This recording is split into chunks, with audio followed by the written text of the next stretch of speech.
back to Opening the C-Suite. I'm Mike, Corey? and we're talking about when you first became CEO. I'm going to ask Corey most of the questions here because a lot of our rising exec audience is on the CEO path. And so let's crack it open. I'll share a little bit about founder turning to operational CEO. But Corey, let's start with you. Can you give us the context of what the situation was when you first became CEO, and I'll open it up from there. Sure. I was the COO, Chief Operating Officer of a company, and it was a founder-led company. Okay. He'd run it for 10 years very successfully, and he had concluded that it was time for him to bring some new blood in, step aside. We needed some change, and he walked into my office. I was going to New York every week, so I'm in an office in New York, and he sits down. And he's like, "I think I'm going to leave." I was like, "Oh," and he goes, "And I think we want you to take the job." I was like, "Oh." And then explain the process of meeting with the investors Sure. and all that good stuff. It was not a dire situation. Yeah. The company was profitable. The company was growing, but the core product of the company was in decline. Okay. And we knew that that was not going to last very long. So we had to go through a big strategic overhaul. Yeah. Which was going to include new products. It was going to include new markets. It was going to be big. And we had been talking about that. And that was when he realized he was great at what we were doing. Yeah. Time to let some other people do what's new. Sure. Now, you were the COO? Were you brought in as a COO, I or you was. were a long time? I was Okay. brought in All as right. a COO. With succession in mind, or that was a surprise? It was kind of suggested to me, the CFO, the head of sales, all that right. maybe one day there could be Yeah. some succession. Yeah. here. Okay. So, All right. All right. So you were brought in at a very high level COO, Yep. but it wasn't necessarily like this is plan day one. That's right. So now he comes into your office. Hey, I think you're the CEO. What happens from there? What's your next Yeah, I mean, communication? I'll skip the interview process because Yeah. even if you're internal, they're still investors, and you dealt with this as Sure. you transition Yeah. CEO to a person in the company. The investors still want to get to know Sure. you. They want to spend time with you. There's an interview process. I had to go through a personality assessment and all these other Okay. things. Oh yeah, very in-depth one. Yeah. The first question they asked me in the 8-hour assessment was, "Tell me about your father." Okay. Oh, we're going to be here a while. So Deep. yeah, really deep. But there was no tears. I was proud of that. He never made me cry. But anyway, you go through the whole process. So when you get there, you get the job. Yeah. And job number one is to win over the organization. Mm. Because in this case, I wasn't taking over for an unpopular CEO. He was Yeah. he was liked. He was Yeah. respected. He had done a really good job. And while we kept him on the board, he did an outstanding job of just stepping back Okay. and saying, I am not here every day. I'm not going to check in with people." Yeah. He was a real professional. And how long are we talking from that first meeting to when the transition occurred? That's 60 days. Oh, it was fast. Fast. Yeah. It was I fast. thought a year. No. Okay. No, All right. and it's different than your transition, Yeah. which we'll touch on. No, because they all knew that once we got to that point and he was ready to, we were going to go. Yeah. So it went pretty quick. But right. step one for me, and the thing I agonized over, was what do I say to the company when it's announced? Yeah. How do I win their respect? Because I was COO, but that means I didn't own parts of the company responsibility wise. Sure. I had no responsibility for sales, Yeah. nothing on finance, HR, M&A. Yeah. I owned everything else. Yeah. I owned, all the other parts of the business, but I didn't own, in particular, sales. Yeah. And sales didn't dislike me; they didn't know me. Yeah. So on that point, right? I mean, we were all sitting out here in public, and everybody loved it. But this is opening the C-suite. Yeah. Did you have any challenges from that next layer of leadership? Like, what was the hurdle you had to get The over? CFO left, and the head of sales left. Who thought they may have otherwise been the CEO? CFO had some different personal issues, Yeah, but looked around and said, "Sorry." And I'm actually really good friends with him. We had dinner not that long ago, Yeah. and his thing is, it made sense. Yeah. And the head of sales was like, Then I see I don't have a next step here, so I'm out. Yeah. Okay. So, all right. So now you've got two main roles you've got to fill. 3.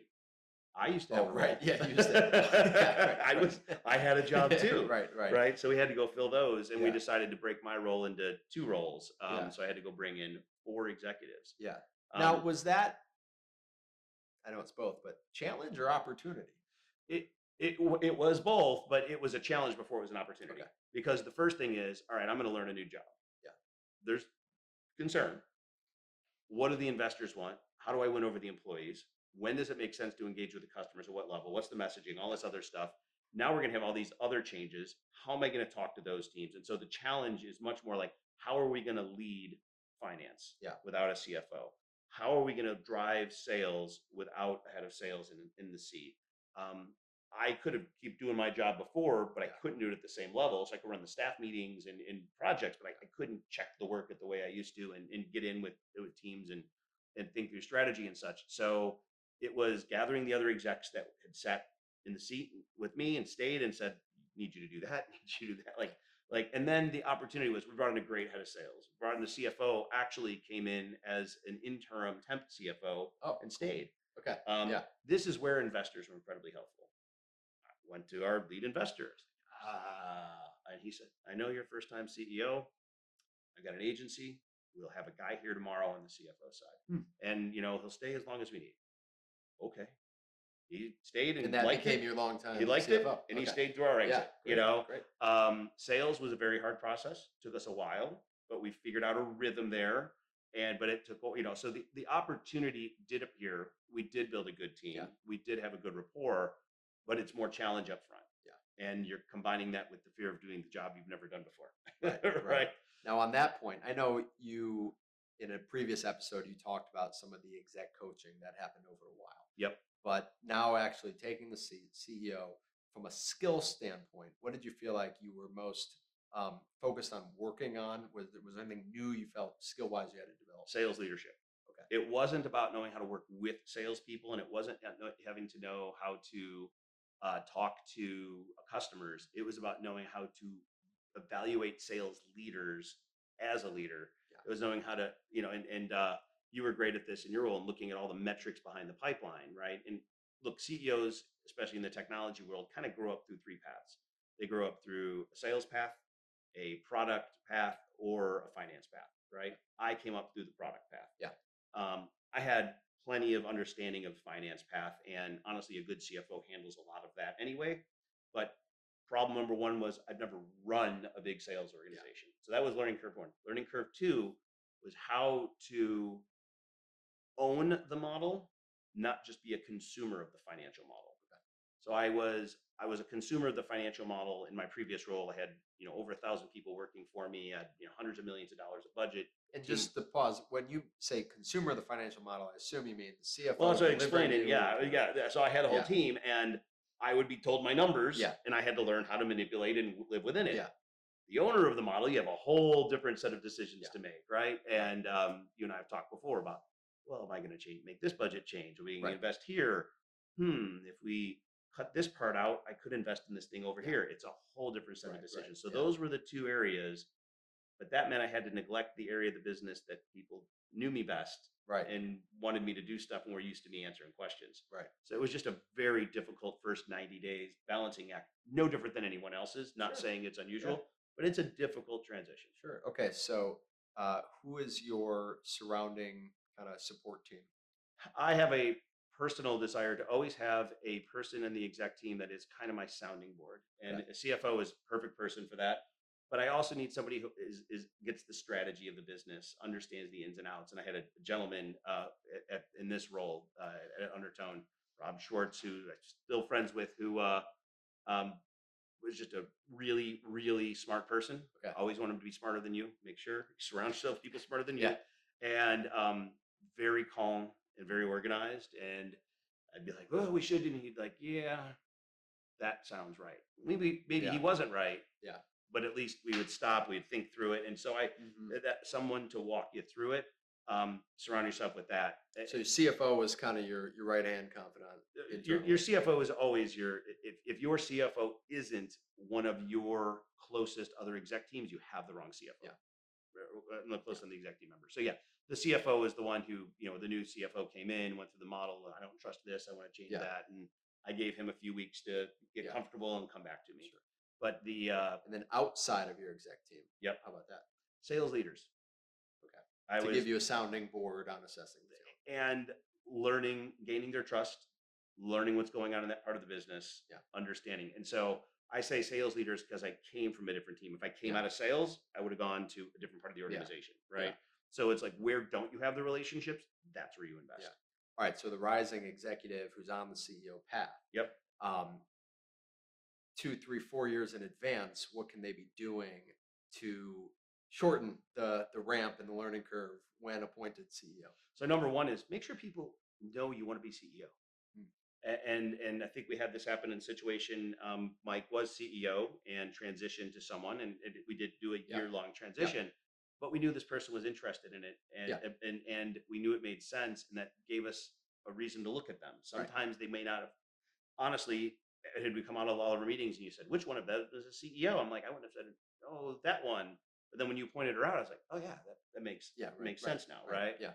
And she's done terrific. And make sure they know. Yeah. Number one. Yeah. Number two, build relationships across the organization. The more, huge. people stay insular to their teams. Like the more you know other parts of the org. Yeah. A friend Well, of mine. and what comes to my mind too is not to say like every org has all these political battles, but you talk about product and sales, right? So there can tend to be the divide of the product folks and the revenue of the sales folks, and like you said, both of those can be a lane to CEO. That's right. And if you want to be CEO, That's right. it would seem to be. I was from smaller companies, but it would seem to be advisable to not so much get into the rivalry of the departments, but really, try to be helpful on both sides. Well, look, the previous time I was up for a CEO role was at the large public company, and our CEO was retiring. They interviewed the head of sales, they interviewed the CFO, Yeah. and they interviewed me Yeah. as the product guy, and they hired the head of sales. Yeah. And the CFO and I eventually left. Yeah. So not a very uncommon story, but it was it's just how it works. Yeah. It's how it's going to go. Yeah. So the cross stakeholder Cross relationships. And the other big thing is look for how can you contribute broader to the company than just your day job. Yeah. Right. So you've got your set of responsibilities and your KPIs and the things everyone looks to you to deliver. How do you contribute other places? Because that's how you learn about those parts of the business. Yeah. Not just having lunch with somebody there. Yeah. Yeah, it makes sense. So let me ask, on a CEO transition, how did you handle the other side of that when you transitioned out as CEO in a very planned and thought through way, as opposed to many of us leave as CEO because we just sold the company or it's time for you to go. Sure. Right? Sure. You're in a whole different spot. Sure. Well, yeah. So for me, it was an opportunistic kind of thing. So I wasn't, searching, like you said, who would be the next CEO. I saw somebody, taking, I think, a certain style of leadership that I thought our company needed. And there was a bit of, like you said, many CEOs, they sold the company and then they leave. Now I knew we were going to market. And so I think it started actually before anybody. It was just a coffee with Kelsey, who took over the company, and just asking that question, like, hey, would you ever want to be CEO? Right. And that could have been like, oh, not really, whatever. And then that would have been it, because that was probably the candidate that I thought was the right one. So so when that was like an enthusiastic, let's work it out. Then there was, well, this may never happen, but we were doing we were doing sort of like growth plans across all of our team members, but particularly execs. Like, what can you get exposed to more? So it's like, all right, let's just pretend that's the path. Yeah. And so I started having a plan of like, all right, here's the areas that I felt I needed more exposure to. Yep. As we grew and I became kind of the CEO amongst other co-founders. But then going to the board, Kelsey and I kind of viewed it almost like a campaign, right? Like it was, I went to you and Corey, which we used to do a small council after board meetings. You and Troy. And there was a series of conversations and then a plan of, hey, I think you did a few interviews, Troy did a few interviews, and there was kind of a collective, hey, all right, here's the type of exposure, maybe skill development, surrounding people that would need to make this successful.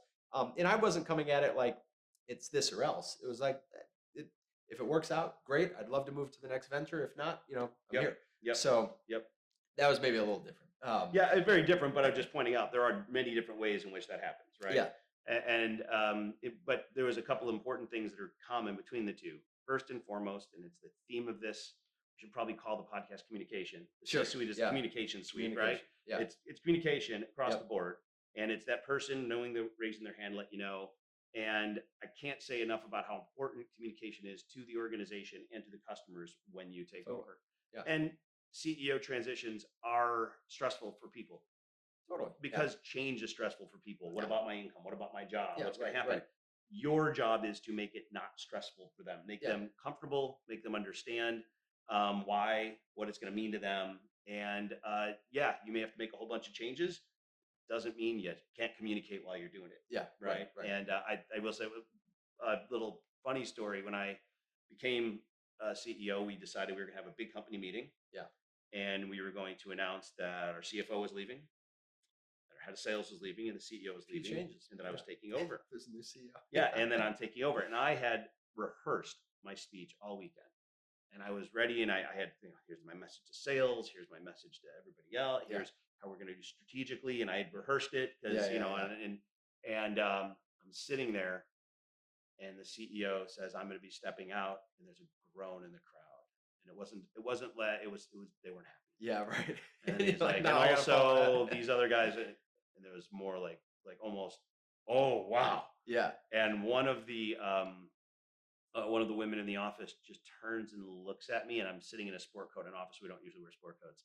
She knew right away what was about to happen, and she just gave me a look that I was like, they don't want to hear anything. Oh no. So I changed. I just Yeah. completely changed. I got up and I said, we're going to hold small group meetings over the next few days. I'm going to talk all even little Yeah, groups, right. and just take some time to digest this, and ended it. So Yeah. reading the situation Yeah, was my right, first right, lesson. right. Like, Yeah. forget my plan. It just disappeared, Yeah. right? Well, And- my oh, Yeah. go ahead. I was go saying ahead. those small group sessions were critical. Yeah, the spot. So my town hall Yeah. story with that was that Kelsey was operating as COO Yeah. for a period of time, and then I was gradually stepping away from some of these key communication meetings. So she had been leading all hands, for example.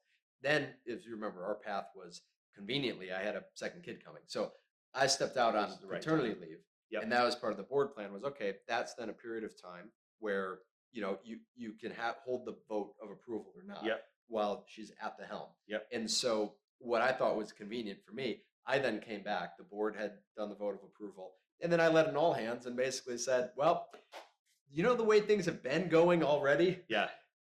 we're going to keep them going that way." So the change had already occurred. Yep. Versus what you're just describing in the groan, it's like I wanted to avoid that, like any shock to the system. Yeah, or yeah. real change. It's like that was convenient. The change had already occurred. Yeah. And then it was just we're going to keep it going that way, And everybody felt good. and it was congratulatory. It was Yeah. great. Yeah.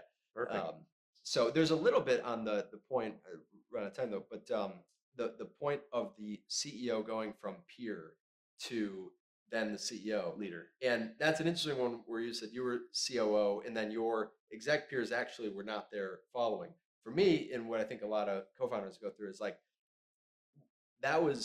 I probably made it more awkward myself because it was unnatural for me to now be kind of the manager Yes. amongst other, otherwise equal co-founders. And so I remember like tentatively saying, okay, I'm going to start holding, these meetings, and Yeah, yeah. I'm going to do these reviews or whatever. And I think part of that is just like, internally just getting over that and just owning it. Okay, everybody needs to play a role. They Yep. want you to play this role. Yep. Just own it. Yep. So there's some ideas of things to think about as you work your way up, broadening yourself to become CEO, and things to think about when you take on the role.